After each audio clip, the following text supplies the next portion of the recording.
여러분, 제가 오늘 하나님 나라에 대해서 나눌 것은 물론 2년 전에 제가 함께 나눴던 본문이지만 저도 역시 하나님 나라에 대한 이해가 깊어지고 넓어졌습니다. 그래서 우리가 하나님 나라의 시선으로 성경을 보기 시작하고 하나님 나라의 시선으로 그 예수 그리스도의 말씀을 보기 시작하면 우리의 하나님 나라에 대한 이해와 깊이는 점점 넓어지고 깊어지고 그리고 그 안에서 하나님의 뜻을 다시 한번 발견하게 되는 것이죠. 여러분, 우리가 살아가면서 이런 종류의 그리스도인들을 많이 만나게 되죠. 어떤 종류의 그리스도인이냐면 종교적 생활은 굉장히 열심히 하는 것 같은데 인격적 모습이라든지 그 다음에 삶의 그 모습에 있어서 우리가 봤을 때 조금 문제가 있어 보이는, 또는 세상에서는 그리스도의 명령을 그렇게 열심히 실천하진 않았음에도 불구하고 뭔가 교회 안에서는 되게 우리가 이게 거룩이라는 말도 좀 오염됐다고 느껴지는데, 저는 개인적으로 종교성이 있어 보이는 모습으로 나타난다는 거죠. 그래서 우리는 이런 떠도는 이야기를 자주 듣게 됩니다. 내가 우리 시어머니 때문에 예수를 못 믿겠다. 네.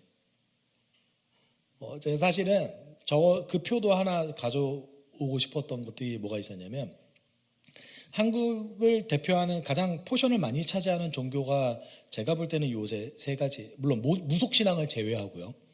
무속신앙을 제외하고 세 가지가 있는데, 하나는 이제 여러분 한번 맞춰볼까요? 개신교가 있겠죠. 저희 교회가 있겠죠. 그리고 어떤 신자들이 많은 것 같습니까? 한국에? 불교 신자 많죠. 네. 그리고 요새 점점 계속해서 성장하는 종교가 있죠. 천주교 있습니다. 네. 천주교가 있어요. 제가 그 종교를 소개하는 어떤 이미지, 그거를 다음에 한번 표로 가져와 볼게요. 그리고 타이틀을 지어 볼게요.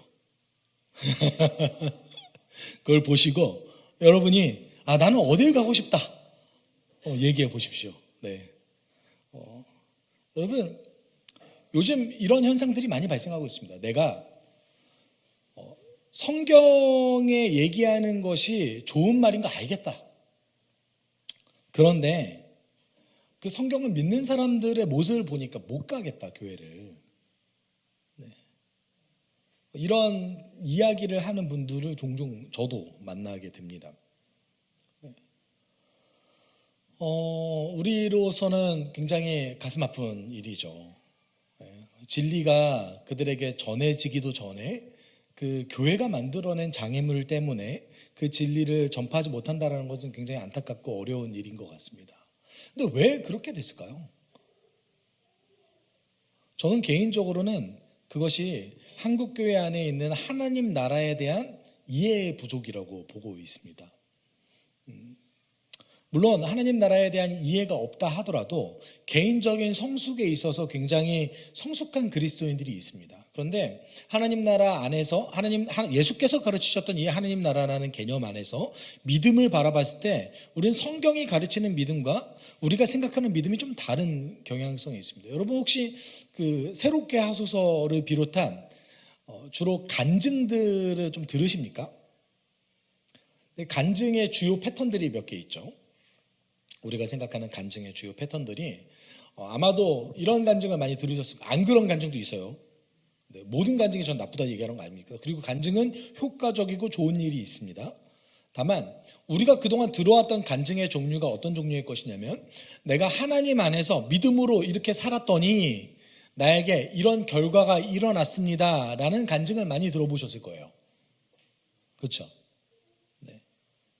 우린 그런 간증을 많이 듣습니다. 내가 믿음으로 고난 가운데 버텼더니 하나님 나에게 이런 복을 주셨습니다. 물론 그 가운데 굉장히 아름다운 간증들이 있습니다. 저도 새롭게 하소서를 보면서 때때로 눈물을 흘리기도 하고 그 아름다운 간증을 들으면서 하나님의 그 위대함에 대해서 생각하기도 합니다. 근데 우리가 몇 가지 이제 한국 개신교인들 가운데서 오해들이 몇 개 있는데, 성경은 믿음을 강조하지만 믿음의 대상을 강조해요. 무슨 말이냐면 우리가 믿는 게 도대체 뭐냐? 우리는 무엇을 믿느냐? 그 믿음의 대상을 강조하지 믿는 나를 강조하지 않아요. 신약 성경 한번 보십시오. 신약 성경을 보셨을 때 내가 이렇게 믿음으로 행했더니 나에게 이런 축복이 있었습니다 라는 거 분명히 있어요. 없지 않습니다. 그런데 그 가운데 그 나에게 이런 축복이 있었습니다 라는 그 축복이 뭔지 아십니까? 내가 이렇게 더 하나님의 은혜를 깊게 알게 됐습니다. 믿음의 대상을 강조해요. 우리가 얼만큼 믿음이 성장했는지 생각보다 강조하지 않습니다. 보신 적 있으세요? 없어요. 그래서 우리는 어떤 내가 종교적 행위를 통해서 또는 믿음의 결단을 통해서 어떤 결과가 드러난 거에 대한 것이 우리의 성취라고 생각해요. 내 믿음의 성취다. 근데 여러분, 그거는 이제 결과가 긍정적으로 드러났기 때문에 그렇게 말하는 거죠. 근데 성경에는 결과가 우리가 눈에 보이는 결과가 긍정적으로 드러난 것보다 부정적으로 드러난 게 더 많아요. 우리 사도행전 함께 나누고 있죠. 사도행전 함께 나누고 있을 때에 바울이 고난을 피해서 계속 도망다니는 모습 보지 않습니까? 그 마지막 사도행전 끝에서 로마의 감옥에 갇혀서 있는 사도 바울의 모습을 보게 됩니다. 그리고 성경이 기록되진 않았지만 그 로마에서 바울은 처형당합니다. 인생의 어떤 그 결론으로 놓고 봤을 때 처형당한 바울의 모습은 믿음의 성취입니까? 십자가에 거꾸로 매달렸던 베드로는 믿음의 성취 때문에 십자가에 거꾸로 매달렸던 겁니까? 아니요. 그렇지 않다라는 거예요. 우리는 믿음의 성취를 강조하지만 사실은 성경은 믿음의 대상을 강조합니다. 믿음의 대상이시오 우리의 주님이신 예수 그리스도께서 우리 가운데 도대체 얼마나 거대한 일을 행하셨는가, 내가 주의 일을 하면 할수록 얼마나 깊게 더 넓게 하나님에 대해서 알아가고 있는가에 대한 감탄사가 엄청납니다. 그렇죠? 그러니까 우리가 생각하는 그 성경의 강조점을 좀 볼 필요가 있다는 거예요. 사실 제가 개척하고 나서 저에게는 고민이 좀 있었습니다. 어떤 고민이 있었냐면 제가 꿈꾸는 교회는 성경에 기초한 교회였습니다. 제가 꿈꾸는 교회는 성경에 기초한 교회였고, 그리고 그 성경에 기초한 교회는 제가 봤을 때 너무나 매력적인 교회였습니다. 네. 어떤 분들은 저에게 이렇게 말씀하시기도 했어요. 어떤 타겟을 정해서 당신이 젊으니까 30, 40대를 타겟팅해서 그거에 특화된 교회를 세우는 게 어떻겠냐. 물론 어떤 대상을 타겟하는 것은 좋은 전략일 수는 있겠으나 여러분, 성경에는 남녀노소 상관없이, 신분과 상관없이, 계급과 상관없이, 직업과 상관없이, 부의 척도와 상관없이 한 공동체를 이루고 있는 아주 매력적인 것을 교회로 얘기하고 있습니다. 저는 그런 교회를 꿈꿨습니다. 근데 이제 저에게 있었던 한 가지 고민은 뭐였냐면, 저희 공동체가 한 4명, 6명, 6명 정도 모이는 공동체였는데, 어떤 분이 유입되냐에 따라서 그 교회의 뭐랄까요, 문화가 좌지우지 되는 거예요. 한 분이 어떻게 들어오냐에 따라서. 네. 그래서 제가 썼던 전략이 있었습니다. 뭐였냐면 정장을 안 입는 거였어요. 이게 도대체 무슨 소리예요? 정장을 안 입는 게 도대체 어떤 전략이에요? 2가지 전략을 함께 썼죠. 온라인에 저희 교회를 많이 노출했습니다. 동시에 제가 정장을 입지 않았어요. 그 이유가 뭐였냐면, 적어도 우리 교회에 오시는 분들은 보여지는 모습에 집착하는 분이 아니었으면 좋겠다. 그리고 내용에 집중하시는 분이었으면 좋겠다. 라는 것이 저희 소망이었습니다. 네. 저도 여러분 정장이 편해요. 저도 여러분 정장이 훨씬 편해요. 왠지 아세요? 옷을 입을 때 당신이 옷을 입을 때 고민을 했어요? 라고 물어볼 수는 있지만 목사님 옷 입을 때 고민했던 거였어요? 라고 고민하실 수는 있겠지만 저는 정말 깊게 고민합니다. 뭘 입어야 되나 도대체. 입을 게 별로 없는 것 같은데 뭘 입어야 되나. 네, 아주 깊게 고민을 합니다. 네, 정장 얼마나 편해요. 여러분 정장 입고 흰색 셔츠만 입으면 돼요. 네, 너무 편합니다. 저도 정장이 더 수월하고 편해요. 그리고 제 그 못난 비율을 감춰주기도 합니다. 네. 정장 입으면 좀 못생긴 사람이 조금 더 잘생겨 보여요. 네. 더 깔끔해 보이고. 근데 그게 저의 전략 중에 하나였어요. 네. 그 이유는 무엇이냐면 한국교회 안에 있었던 그 믿음이라는 단어와 하나님 나라라는 단어가 오염됐어요. 살짝. 성경이 여러분 예수께서 믿음이 큰 걸 강조하셨습니까? 아니요. 우리에게 요구하셨던 것은 겨자씨만한 믿음이었어요. 성경은 우리의 믿음을 강조하지 않습니다. 근데 믿음은 중요해요. 우리의 삶의 도구이기 때문에 믿음은 중요하지만 우리의 믿음을 강조하기보다 우리에게 믿음을 주시는 하나님을 더 강조합니다. 그리고 믿음의 대상이 무엇인가를 강조합니다. 그 대상 중에 아주 중요한 개념이 하나가 뭐냐면 하나님 나라가 이미 시작됐다라는 거예요. 바리새파 사람들이 예수님에 대한 불만이 굉장히 많았던 것 같습니다. 물론 오늘 본문 속에서는 그 바리새파 사람들이 굉장히 불만을 가졌던 이유가 뭐냐면 예수께서 그 사마리아 사람에게 나병 걸린 사마리아 사람 치료받은 나병 걸린 사마리아 사람에게 내 믿음이 너를 구원하였다라고 말씀하셨기 때문에 굉장한 불만이 생겼어요. 무슨 소리야? 사마리아 사람이 구원받는다고? 사마리아 사람들이 믿음이 생긴다고? 이게 도대체 무슨 말도 안 되는 소리야. 바리새파 사람들은 이렇게 생각했어요. 그래서 바리새파 사람들이 예수님을 공격하기 위해서 오늘 이렇게 질문했습니다. 바리새파 사람들이 하나님의 나라가 언제 오느냐고 물으니 예수께서 그들에게 대답을 하셨다. 하나님의 나라는 눈으로 볼 수 있는 모습으로 오지 않는다. 여러분 20절에 보면 예수께서 대답을 이상하게 하셨어요. 그렇게 안 비춰질 수도 있겠죠. 여러분 성경에 읽을 때 자 부탁드립니다. 질문을 좀 하십시오. 예수님의 대답이 보기에는 좀 이상해 보이는 것들이 있어요. 왜냐하면 잘 생각해 보세요. 바리새파 사람들의 질문은 무엇입니까? 언제를 물어봤어요. 언제. 그렇죠? 예수님의 대답은요. 언제를 대답하셨어요? 뭘 얘기하셨어요? 눈으로 볼 수 있는 모습으로 오지 않는다. 아니 대답이 이상하잖아요. 차라리 언제 올지는 모른다. 마태복음 24장에서 예수께서 말씀하셨듯이 때와 시기는 누구도 알 수 없다. 오직 아버지만 알 수 있다라고 대답하신다면 대답을 하신 거죠.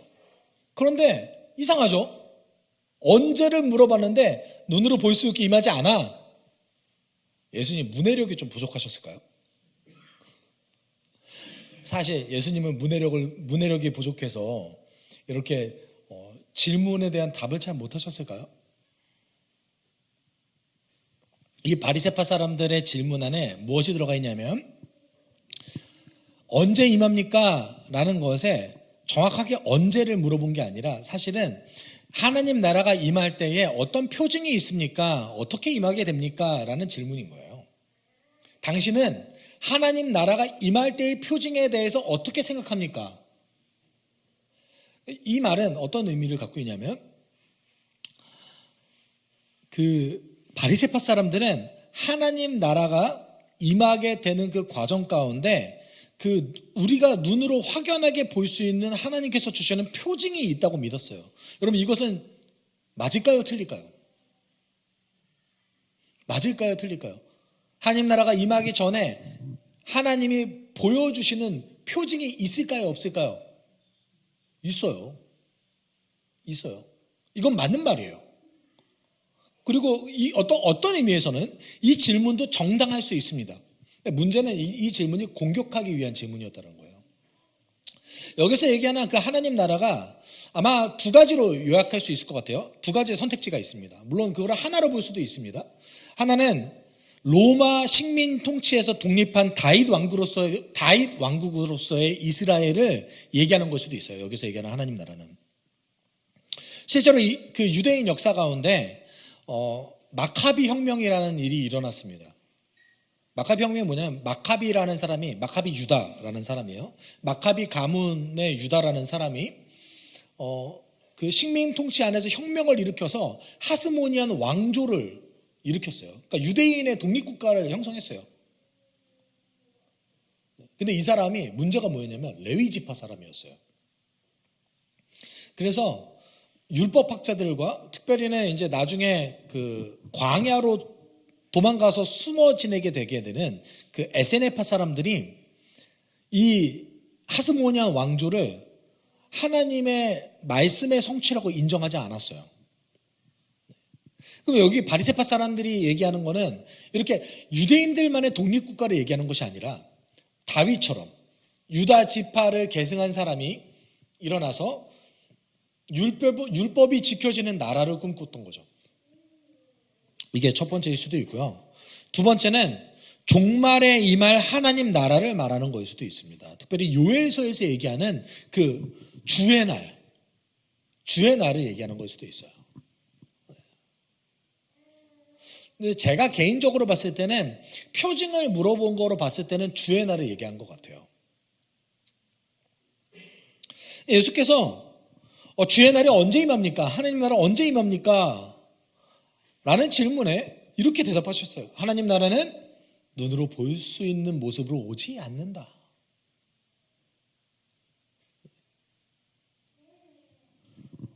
왜 이렇게 대답하셨을까요? 여러분, 하나님께서 얘기하셨던 그 하나님 나라의 표징과 유대인들이 생각했던 하나님 나라의 표징이 굉장히 이미지가 달랐어요. 선지자들이 얘기했던 하나님 나라에 대한 표징과 유대인들이 생각했던 하나님 나라에 대한 표징이 달랐어요. 여러분, 표징이 있는 건 확실합니다. 예언서에서, 선지자에서, 이사야에서, 그리고 요엘서에서도 하나님 나라의 표징에 대해서 나타날 것이다 라고 얘기하셨고, 예수께서도 그거에 대해서 설교하시기도 했습니다. 그런데 유대인들이 생각했던 표징과 예수께서, 하나님께서 얘기하셨던 그 표징이 좀 이미지가 달라요. 유대인들은 어떻게 생각했냐면 출애굽기 12장 42절이 주의 날이 임할 표징이라고 생각했던 사람들이 많았어요. 좀 같이 읽어볼까요? 그날 밤에 주님께서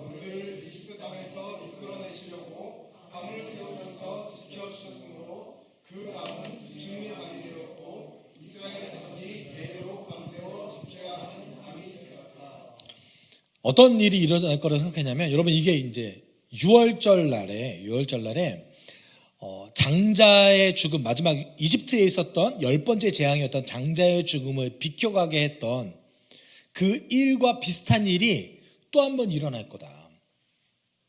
그리고 여러분, 그 장자의 죽음에는 두 가지가 함께 등장하죠. 뭐예요? 선택받은 자, 하나님의 명령을 지킨 자에게는 하나님이 지켜주셨어요. 그렇죠? 하나님이 지켜주셨어요. 근데 하나님의 명령을 따르지 않는 자들에게는 어떤 일이 일어났죠? 심판이 일어났어요. 그러니까 심판과 구원이 한 번에 일어난 아주 중요한 사건 중에 하나가 6월절 사건이에요. 이런 일이 한 번 더 일어날 거다. 주의 날에 하나님을 따르지 않는 자들에 대한 하나님의 심판이 일어날 거고, 그리고 주의 왕국이 세워질 것이다. 이렇게 생각했습니다. 그럴듯하죠. 제가 그때 유대인이어서도 믿었을 것 같아요.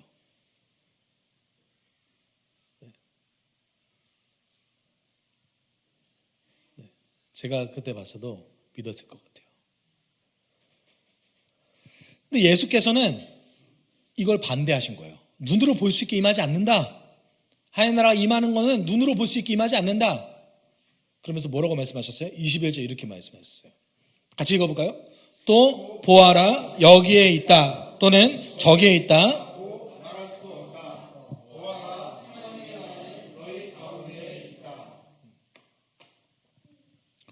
뭐라고 말씀하셨어요? 여기 있다 저기 있다라는 이런 공간적인 개념도 아니다. 너희들은 어떤 한 공간에 하나님의 표징이 일어날 것이라고 생각했지만 하나님의 나라는 공간적인 개념도 아니다. 그리고 너네가 눈으로 볼 수 있게 시각적으로 어떤 표징이 일어나는 것도 아니다. 내가 얘기한 표징은 너희와 좀 다르다. 하나님 나라는 어디에 있대요? 너희 가운데에 있다. 하나님 나라는 너희 가운데에 있다. 그러면 이게 도대체 무슨 말입니까? 제가 서두에도 말씀드렸듯이 하나님 나라는 매우 중요한 개념입니다. 예수께서 전하신 가르침의 핵심 내용이 하나님 나라예요. 마태, 마가, 누가, 요한복음을 보시면은 예수께서 하나님 나라를 가르치셨더니 예수께서 하셨던 비유들이 있습니다. 그 비유들이 전부 다 무슨 비유예요? 하나님 나라 비유입니다. 그런데 하나님 나라 너희 가운데 있다라고 얘기해요. 여기서 가운데라고 번역된 그 헬라어가 엔토스 휘몬이라는 헬라어인데 이 헬라어가 영어로는 in, among, in the midst of 다 가능해요. 어떻게 번역할 수 있냐면 너희 중에, 너희 안에, 너희 가운데 셋 중에 하나로 번역할 수 있습니다. 너희 안에, 너희 중에, 너희 가운데. 그러면 이렇게 번역할 수 있죠. 하나님 나라는 너희 안에 있느니라 번역 가능하죠. 하나님 나라는 너희 가운데 있느니라 번역 가능하죠. 하나님 나라는 너희 중에 있느니라도 번역 가능합니다. 셋 중에 뭘까요? 여러분, 오늘 우리가 함께 나누는 이 본문은 하나님 나라에 대한 오해를 불러일으켰던 본문입니다. 왜냐하면 한국교회의 대부분의 교회들이 개역개정 성경을 사용하기 때문에 그렇습니다. 개역 한글 또는 개역 개정 성경을 사용합니다. 여러분들도 여태까지 대부분 그런 개역 한글 또는 개역 개정 성경 사용하지 않으셨습니까? 그렇죠. 우리 교회 오신 분들이 대부분 새 번역을 사용해서 놀라시는 분들이 있고 어색해 하십니다. 여러분, 개역 개정 성경에서 이것이 어떻게 번역되냐면 하나님 나라는 너희 안에 있느니라. 제가 그래서 어떻게 생각했냐면 예수께서 전하신 하나님 나라는 우리 마음에 있는 거구나. 그래서 내가 오늘을 살아갈 때에 마치 내가 하나님 나라를 살아가듯이 마치 천국에 있듯이 살아가면 되는구나. 왜냐면 우리 마음에 하나님 나라가 임하기 때문에 그렇구나 라고 해석했었습니다. 그것이 이제 제가 신학대학원 다닐 때였어요. 근데 오늘 임한 하나님 나라는 그럼 도대체 뭐지? 혹시 제가 이렇게 말씀드렸던 하나님 나라에 대한 설교를 들어보신 분 계십니까? 하나님 나라는 우리 마음에 있습니다. 그래서 여러분이 어떤 마음을 따라서 먹느냐에 따라서 하나님 나라를 살아가든지 또는 이 땅을 살아가든지 마음에 따라서 변할 겁니다. 이렇게 설교할 수 있잖아요. 그렇죠? 틀린 말이에요. 하나님 나라는 우리 마음에 있어요? 아니요.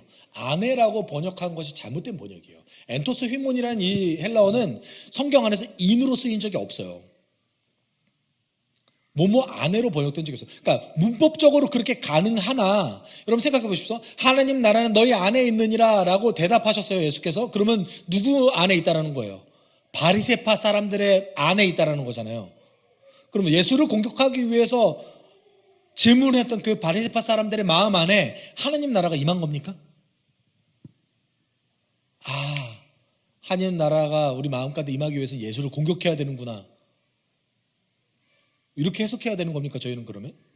그렇죠. 문맥적으로 이것이 그러니까 문법적으로 가능하나 앞뒤 전후 문맥을 살펴봤을 때는 잘못된 번역인 거죠. 그래서 오늘 우리가 함께 나눈 새 번역에서는 하나님 나라는 어디에 있다고 그랬어요? 너희 가운데 있느니라. 이것 좀 의미를 좀 되새겨보죠. 여러분, 우리가 소위 생각하는 하나님 나라에 대한 이미지는 이것과 같았습니다. 이것과 같아요. 이 세상이 쭉 진행되는 동안에 우리의 구원의 문제를 해결하셨던 예수 그리스도가 죽으시고 부활하셨습니다. 그리고 우리가 죽으면 어딜 간다고 생각했어요? 천국, 천당을 간다고 생각했습니다. 이때 하나님 나라가 임한 거라고 생각했어요. 네. 대부분 이렇지 않으셨어요? 그렇죠? 그래서 이 땅 가운데 내가 어차피 멸망받은 이 세상이니까 이 땅 가운데 내가 잘 살다가 구원의 기쁨을 누리다가 나중에 죽게 되었을 때에 하나님 나라에 들어갈 수 있게 되는구나 이렇게 생각했었습니다. 그리고 여러분 구약 성경도 이와 비슷한 해석을 하고 있습니다. 그런데 예수께서 전하셨던 하나님 나라는 이런 그림이에요. 여러분 예수 그리스도의 그 십자가를 통해서 하나님 나라가 이미 어떻게 됐어요? 왔어요. 임했어요. 눈에 볼 수 있게 여기 있다 저기 있다 임한 건 아니지만 하나님 나라가 이미 임했다고 예수께서는 선언하셨습니다. 그럼 하나님 나라가 무엇입니까? 그럼 예수께서 말씀하셨던 걸 기초로 살펴봤을 때 하나님 나라는 공간적인 개념이 아니에요. 첫 번째. 그렇죠? 하나님 나라는 그리고 또 시각적인 개념도 아닙니다. 무엇일까요? 하나님 나라는 근데 잘 생각해 보십시오. 예수의 십자가와 부활, 성령의 오심을 통해서 이 땅 가운데 완벽하게 달라진 몇 가지들이 있습니다. 그것이 뭐예요? 하나님의 새로운 통치가 시작됐어요. 하나님의 새로운 통치가 시작됐어요. 어떤 새로운 통치입니까? 하나님께서 여러분을 어떻게 부르셨어요? 여러분 제사장이시죠? 아멘을 안 하시는데 아무도. 여러분 제사장 맞으시죠? 목사만 제사장입니까? 아니죠. 여러분들 부담 가지 마세요. 괜찮아요. 여러분들 제사장이시죠? 그렇죠. 과거에는 제사장이 있었습니다. 그 제사장이 하나님과 하나님의 백성 사이를 연결해주는 연결자 역할을 했습니다. 이제는 우리가 직접 예수 그리스도의 죽으심과 부활하심의 그 공로로 말미암아 성령의 도움으로 하나님께 나아갈 수 있게 되었습니다.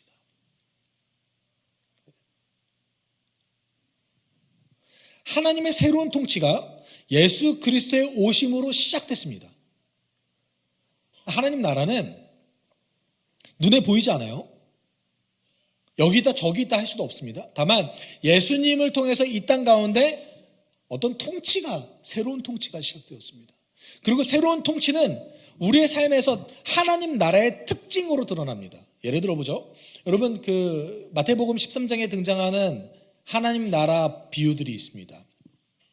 그 하나님 나라 비유들에서 하나님 나라는 이거야 이렇게 만들어 가야 돼 이런 말씀 예수께서 하셨습니까? 아니요. 하나님 나라는 우리가 만들어 갈 수 있는 게 아니에요. 하나님 나라는 임한 거예요. 하나님께서 만드신 세상이에요.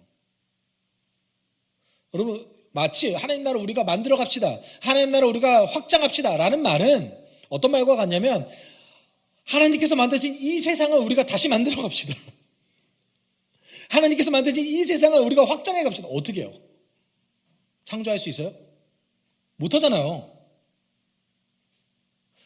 여러분 이 말은 가능할 수 있습니다. 어떤 말이 가능해요? 하나님 나라의 특징을 우리 삶 가운데 확장해 나아갑시다. 이건 가능해요. 우리 삶에 임하는 하나님의 새로운 통치를 나의 삶 가운데 확장시켜 나아갑시다. 그것이 겨자씨 비유예요. 겨자씨가 심겨지더니 그 겨자씨가 자라서 나무가 되었더라. 하나님 나라의 통치를 상징하죠. 하나님 나라는 어떻게 된 거예요? 심겨졌어요.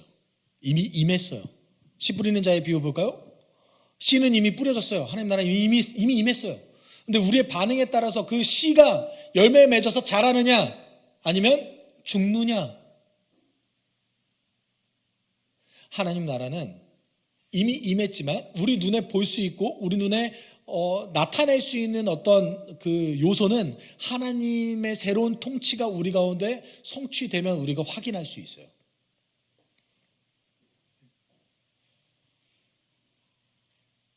여러분 그런 의미에서 교회가 성장한다는 것, 교회가 커진다는 것 이것이 반드시 하나님 나라의 확장을 의미하느냐 하나님 나라의 새로운 통치의 확장을 의미하느냐 꼭 그렇지는 않다는 거예요. 교회 안에 하나님 나라의 특징들이 임했을 때, 특징들이 드러났을 때 하나님 나라가 그 안에서 하나님 나라의 새로운 통치가 확장되었다라고 얘기할 수 있는 것이죠. 잘 보십시오. 예수께서 오심으로 우리에게 확연하게 변화된 하나님의 새로운 통치가 있습니다. 그렇잖아요. 이것을 구약의 선지자들이 꿈꿨다고 얘기하고 있습니다. 심지어 천사들조차 너무나 바라에 맞이했던 엄청난 것이었다고 베드로 사도는 얘기하고 있습니다. 달라졌어요? 안 달라졌어요? 달라졌죠. 하나님의 새로운 통치가 예수를 통해서 이 땅에 임해졌습니다. 예수께서 말씀하셨던 하나님 나라는 너희 가운데 있느니라. 잘 봐라. 내가 왔지 않느냐.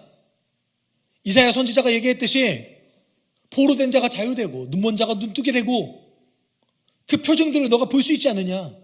메시아를 통해서 임하게 된 하나님의 새로운 통치가 너희 가운데 이미 열렸다. 하나님 나라는 이미 임했다 라고 얘기하는 겁니다. 여러분, 하나님 나라는 공간적 개념이 아닙니다. 하나님 나라는 어떤 형태적인 것도 아닙니다. 다만 하나님 나라는 우리 가운데 임한 하나님의 통치가 곧 하나님 나라다라고 얘기할 수는 없지만 그 통치를 통해서 하나님 나라를 발견할 수 있습니다. 마치 이런 거죠. 여러분, 공기의 형태는 뭡니까? 있어요? 뭐 있을 수 있겠죠? 보이세요?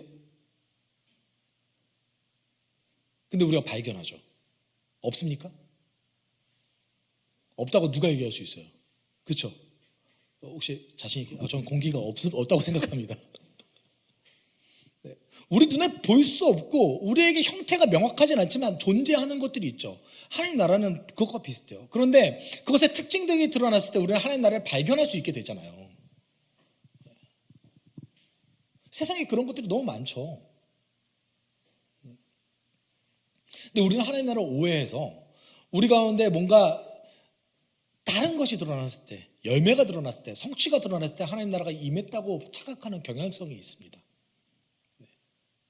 그러면은 그런 의도로 생각한다면 신약에 등장하는 교회들은 하나님 나라가 흥왕했다가 실패한 거예요. 그렇잖아요. 하나님 나라는 이미 임했습니다. 그래서 그 하나님 나라의 통치는 점점 더 하나님의 일하심을 통해서 우리를 도구로 사용하시는 하나님의 일하심을 통해서 확장해 나가려고, 내가 하지 않는다 할지라도 누군가는 하나님 나라를 확장하고 있습니다. 현재 이 세대에서.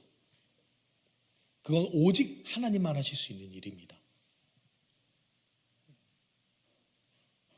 그러면 우린 명확하네요. 하나님 나라의 새로운 통치를 받아들여서 하나님 나라를 살듯이 살아내는 것이죠. 여러분 잘 생각해 보시면 나중에 완성될 하나님 나라 가셔가지고 전도하실 거예요? 거기다 하나님 다 믿는데. 그렇죠? 전도할 수 없잖아요. 네. 그곳에 가셔서 뭐 치열하게 그 믿음의 연단을 막 하실 겁니까? 거기에 연단 받을 게 뭐가 있을까요? 그렇죠? 여러분, 우리가 이 땅 가운데서 때로는 고통이 있고 어려움이 있지만 믿음의 연단을 가지고 살아가는 것, 그리고 하나님 나라의 통치를 내 삶 가운데서 실천하기 위해서 살아가는 것, 그리고 누군가에게 복음을 전하는 것, 이거 다 여러분이 인생에서 지금 여러분의 인생에서만 할 수 있어요. 물론 이렇게 생각하실 때 굳이 해야 될까요? 왕성된 하나님 나라에서 하나님께서 얼마나 기뻐하실까요? 그런 의미에서 하나님 나라를 살아내는 사람들은 여러분, 우리가 새로운 시각으로 세상을 보는 사람들인 거예요. 우리는 멸망될 이 시대를 살아가고 있지만 하나님 나라가 이미 임했다라는 것을 인식하고 믿음으로 받아들여서 살아가는 사람들입니다. 그래서 요한복음 3장 3절에 이렇게 얘기했죠. 예수께서 대답하여 이르시되 진실로 진실로 내게 이르노니 사람이 거듭나지 아니하면 하나님 나라를 볼 수 없느니라. 예수님을 통해서 하나님의 새로운 통치가 임했다라는 것, 그것을 통해서 우리는 완전히 새로운 존재가 됐다라는 것, 이것을 받아들인 사람이 아니면 하나님 나라 발견할 수도 없고 하나님 나라로 살아갈 수도 없습니다. 왜 굳이 하나님 나라의 새로운 통치를 받아들여서 살아가야 됩니까? 거듭나지 않은 자들에게는 그럴 의미가 없습니다. 필요가 없습니다. 전 만약에 여러분 상상을 해보십시오. 하나님께서 이 땅 가운데 계시지 않고 하나님 나라가 이 땅 가운데 열리지 않았다라면 저는 이렇게 노력할 이유를 찾지 못하겠어요. 왜 우리는 그렇게 치열하게 노력해서 선을 행해야 됩니까?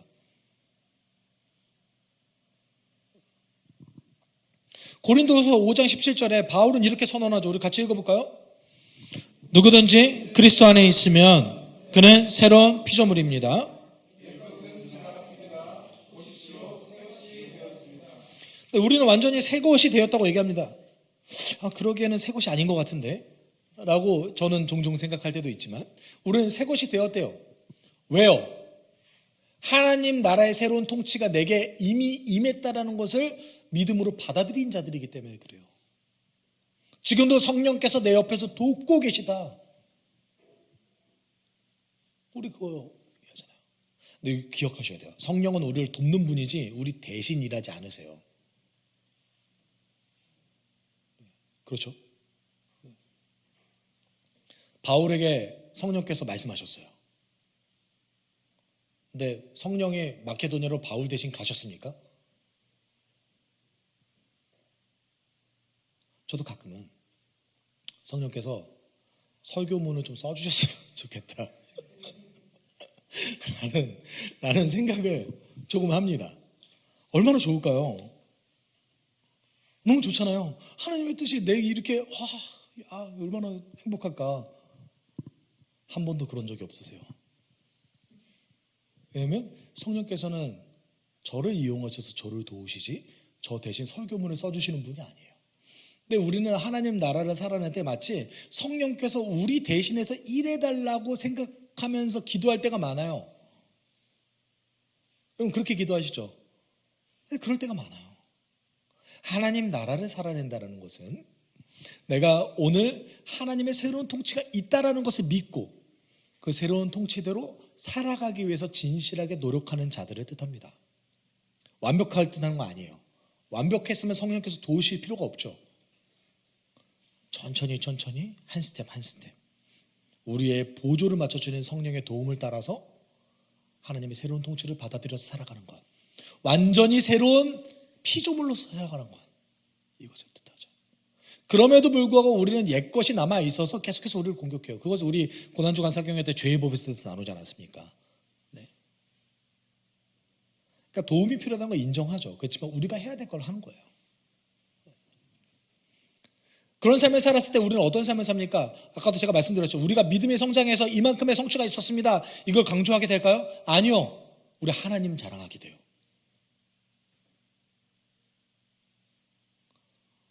하나님을 자랑하게 돼요.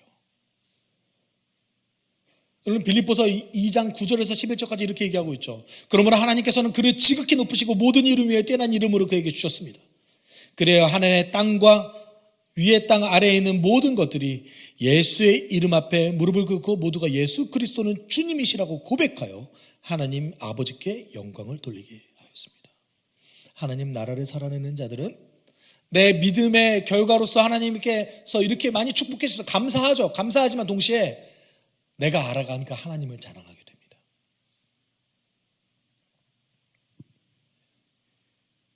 기독교인으로서 하지 말아야 될 것 중에 하나가 무엇이냐면 내가 이렇게 했기 때문에 하나님 나에게 이렇게 놀라운 물질적인 복과 좋은 것들을 주셨습니다.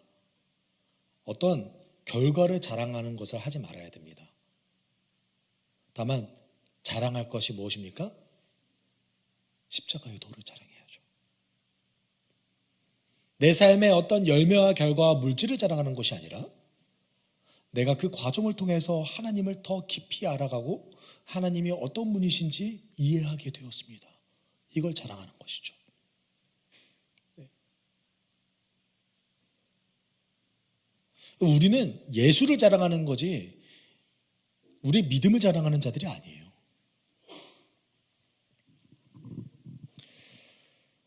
정말 더 쉽게 나아간다면 하나님 나라를 살아내는 자들은 예수 닮아가는 삶을 살아가는 겁니다. 예수의 가르침대로 살기를 노력하는 자들입니다. 내가 그걸 어떻게 해가 아니라 내가 오늘 할 수 있는 거 하는 겁니다. 저는 이 말씀이 여러분에게 아주 좋은 믿음으로 이 말씀을 받아들였으면 좋겠는데 에베소서 4장 13절 우리 같이 읽어볼까요?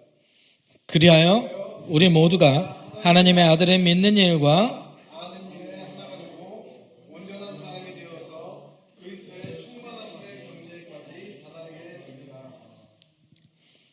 우리는 우리 예수 닮아가는 삶을 살아가야 됩니다. 그러면은 소위 이렇게 얘기하죠. 내가 어떻게 해요? 내가 어떻게 해요?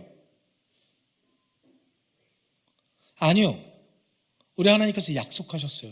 너가 주를 아는 일과 주를 믿는 일에 하나가 되어서 온전한 사람이 되어져 간다면 너는 그리스도의 장성한 분량까지 성장하게 될 것이다. 우리 믿음으로 아멘으로 받아들이는 거죠.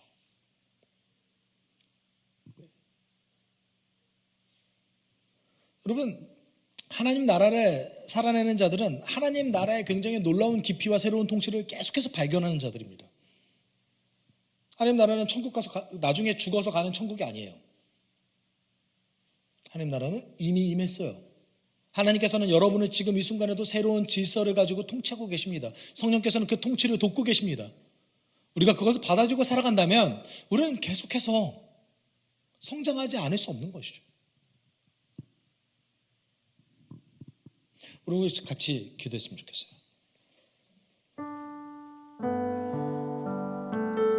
여러분, 우리 가운데 하나님의 나라가 임했습니다. 하나님은 지금 이 순간에 우리를 완전히 새로운 피조물로서 우리를 다스리십니다. 우리가 그것을 인정하고 받아들여서 오늘 하루를 하나님의 백성으로 살아내는 것, 그것이 하나님 나라를 발견한 자들의 소명이고 부르심입니다. 함께 기도할 때, 하나님, 내가 당신의 새로운 통치를 받아들이게 해주십시오. 내가 오늘 할 수 있는 것, 진실되게 하루의 삶을 당신의 통치를 받아들여서 살아가는 것 살아내게 하여 주십시오. 때로는 실패하더라도, 때로는 어렵더라도, 믿음의 연단이 있을지라도 당신의 도움으로 살아내게 하여 주십시오. 우리가 함께 기도하도록 하겠습니다. 사랑 많으신 하나님 아버지, 오늘도 우리를 불러주시며 감사를 드립니다. 하나님, 당신의 새로운 통치가 이미 임했고 우리는 그것을 받아들여서 바르고 착한 마음으로 듣고 간직하고 견디는 삶을 살아내게 하여 주십시오. 나는 포도나무에 너희는 가지라고 얘기하셨던 그 예수 그리스도의 말씀을 받아들여서 하나님, 포도나무 대신 그 예수께 우리가 붙들림 받은 자 될 수 있게 하여 주십시오. 하나님 나라의 새로운 통치가 이미 임했습니다. 그 통치대로 살아가길 소망합니다. 살아가는 것은 나입니다. 하나님, 성령님, 살아가는 우리를 도와주셔서 때로는 마음이 연약하고 흔들리고 좌충우돌 할 때 그때그때마다 하나님을 더 알아갈 수 있는 우리 될 수 있게 하여 주십시오. 우리의 믿음의 성장, 하나님, 믿음의 결과, 그것을 강조하기보다 내가 우리의 이 새로운 통치를 받아들여서 살아가는 삶을 통해서 얼마나 하나님 알아가게 됐는가, 얼마나 깊이 그를 이해하게 됐는가. 과거에는 그냥 흘러지나갔던 관용어들이 하나님 성경에 흘러갔던 단순한 어떤 하나의 그 표현에 불과했던 것들이 이제는 내 마음에 얼마나 새겨졌는가를 깊이 이해할 수 있는 그런 자들 될 수 있게 하여 주십시오. 사랑이 많으신 하나님 아버지, 감사합니다. 우리 가운데 하나님 나라가 이미 임했습니다. 하나님께서 그 나라의 새로운 통치로 우리를 다스린다는 사실을 우리가 깨달아 하나님 나라의 통치대로 살아갈 수 있게 하여 주십시오. 예수의 가르침을 받아들여서 예수 닮아갈 수 있게 하여 주십시오. 부족하고 연약하지만 오늘 하루 진실하게 나의 어려움을 그대로 인정하면서, 나의 존재를 그대로 인정하면서 하나님의 성령의 도움을 구하면서 예수의 가르침대로 살아가기 위해 노력하는 자들 되게 하여 주십시오. 오늘도 우리를 지켜주심에 감사를 드리며 거룩하신 예수 그리스도의 이름으로 기도드립니다. 아멘. 주 예수 그리스도의 은혜와 하나님의 사랑과 성령의 교통하심이 하나님 나라를 발견하고 그 새로운 통치로 오늘 하루를 살아가고자 노력하는 숲속교회 성도들 위해 그들의 한 주간의 삶 가운데 함께 있을지어다. 아멘.